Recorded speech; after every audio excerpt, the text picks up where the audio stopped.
Isasama po ang mga grupo ng tsuper at operator ng mga pampublikong sasakyan sa mga makikinabang sa uplift program ng gobyerno. Yan po yung ayon kay Transportation Secretary Giovanni Lopez. Aminado po si Lopez sa maaaring hindi sapat ang kasalukuyang inisyatibo ng gobyerno para tulungan ang mga nasa sektor ng transportasyon. Sa gitna pa rin po yan ang mataas na presyo ng langis. Kaya naman nakipag-ugnayan si Lopez kay DSWD Secretary Rex Gatchalian. Kaugnay po yan ang ikalawang round ng pamamahagi ng ayuda sa ilalim ng uplift.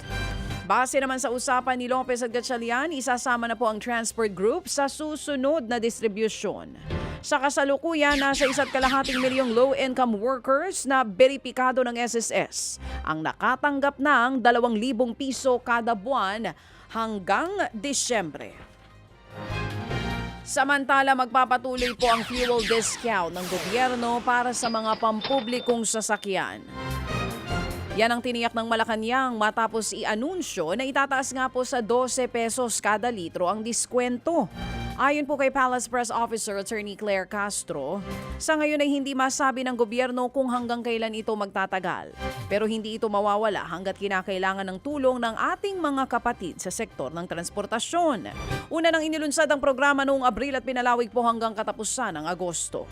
Nangako rin ng palasyo na sisilipin nito ang mga reklamo tungkol sa kakulangan ng partner gasoline stations at iba pang issue sa pagpapatupad po ng diskwento. Umakyat po ang bilang ng mga Pilipinong walang trabaho nito namang buwan ng Hunyo. Sa datos po ng PSA o Philippine Statistics Authority, huling naitala po sa 4.9% ang unemployment rate sa bansa. Katumbas po yan ng 2.59 milyong mga Pilipinong walang trabaho noong Hunyo. Bahagyang mas mataas po ito sa 2.5 million o 4.8% unemployment rate na naitala po noong Mayo. Kasama sa mga sektor na nakakita po ng malaking o pinakamalaking tapyas sa trabaho ay sa fishing and aquaculture, maging sa manufacturing.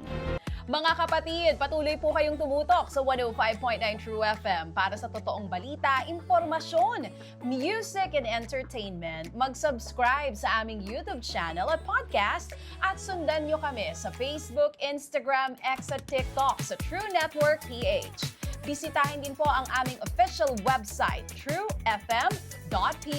At panoorin din kami sa True TV Signal, Channel 19. Kami po ang 105.9 True FM.